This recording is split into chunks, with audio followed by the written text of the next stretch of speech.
So, is Bikini Bottom a walkable city? No, it's underwater, so you would drown.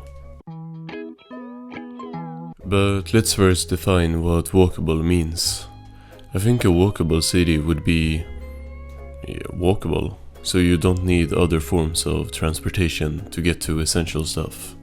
So Bikini Bottom is not a large city. It has like 500 residents, and from every panned out view we get of it, it just looks pretty small. Ah, the sea. So fascinating. So wonderful. Here we see Bikini Bottom, teeming with life. However, once you get closer, you do find out that stuff is not that cramped together. It's a very spacey city, which is why, for example, Conch Street, where SpongeBob, Patrick's and Squidward's houses are, it's in the middle of nowhere. So it's likely in the outskirts of the city, in a suburbs of sorts, yet all of them can still get to the other places in town by foot. I'm ready, I'm ready, I'm ready. Go, SpongeBob! There it is. SpongeBob walks to work every day and rarely takes the bus anywhere. He has no license, and while he is very persistent in trying to get it, it seems to have no effect on his day-to-day life that he don't have a license or a car to drive. They do, however, use bicycles at times. Or not Patrick, he can probably not ride one, but Squidward rides a bike to work. And there's that, and here we go. And SpongeBob does ride a unicycle to the boating school sometimes. I'm ready to pass my boating test. I'm ready, I'm ready, I'm ready. I'm ready, ready, ready, ready. This should not indicate that these things are not within a walkable distance, however. SpongeBob has on multiple occasions ran from his house to the Krusty Krab in less than a minute. I'm late for work!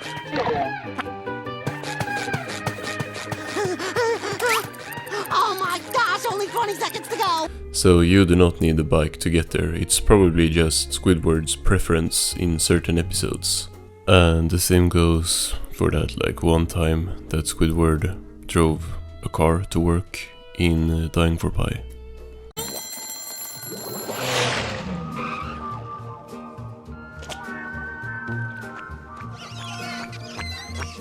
Cause he walked to work a lot of times and ran back and forth many times in Squid's Day Off. Have you finished those errands?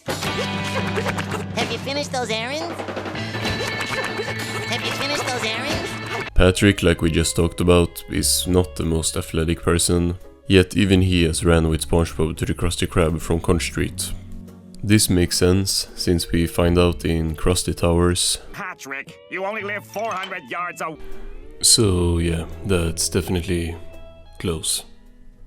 There are no sidewalks except for in the inner city, which is not ideal for walking, since the fish just never walk on the sand next to the road, and everyone walks just in the street. I would argue this could go both ways though, and mean it's even more walkable, cause SpongeBob is always walking in the road, and like never gets ran over by a car or anything like that. Except that one time, when in pizza delivery they were outside of Bikini Bottom, cause they've gotten lost, right? They were like far outside of Bikini Bottom, and SpongeBob almost gets ran over. But that don't count since, yeah, that's not in Bikini Bottom. Matter of fact, in like every episode, we see him or Squidward walking to or from work. There are no cars in the road, so they can just walk right in there. The same thing goes for a lot of places in Bikini Bottom. Like, yeah, there are boats and people drive them, but most businesses don't have parking spaces, and there are rarely even cars outside of them. Take Bargain Mart for example. This is like the food store of Bikini Bottom, it's in many episodes. There has been cars outside here like once in the first 14 seasons. And they only added parking spots here in season 15. So for 14 seasons and 25 years of the show, They never needed parking spots outside the food store, and we only saw people even taking the car to the food store once, cause people just walk. Bergen Mart, meeting all your spatula needs. Also, people are always at the Krusty Krab, but same here, there's very rarely cars outside, so the majority of the customers just walk there, and since it is not in the inner city, and kind of just like Conch Street in the middle of nowhere, that means that it is a walkable distance from where everyone else lives. And except for a few houses that you can see in the background of other areas, most of the Bikini Bottomites live in inner Bikini Bottom. The inner city has the houses a lot closer, and the area in general just looks more like a city, which is why I think it's safe to say that SpongeBob lives in the suburbs. Which just makes it more impressive how SpongeBob gets everywhere by foot, even though he lives in the outskirts of the city. However, there are still buses, and SpongeBob takes the bus to multiple places in different episodes. However, just like with Squidward riding his bike to work, most of these places he also gets to by foot. For example, in the season 5 episode The Pink Purloiner, SpongeBob and Patrick take the bus to Jellyfish Fields and back to Conch Street. But in other episodes, SpongeBob walked to Jellyfish Fields from Conch Street. Patrick, you're kidnapping me? Yes, I am. And Jellyfish Fields is not even really in Bikini Bottom. Like, it might belong to the city, but it is not like inside the city of itself.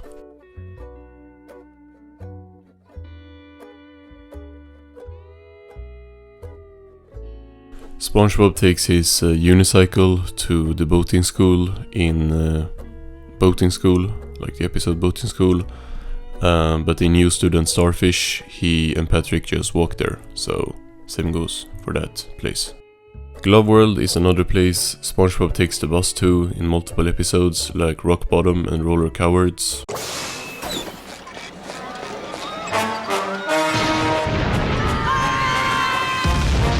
But just like with Jellyfish Fields, SpongeBob has also walked here before, like in the episode Don't Wake Patrick.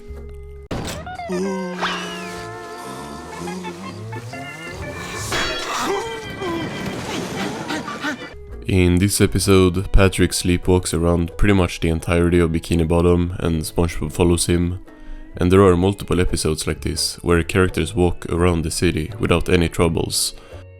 So I think Bikini Bottom is a walkable city. SpongeBob don't need a ride anywhere, and even when he do get on buses, they don't seem that necessary and more just to save time. And he doesn't drive a car, so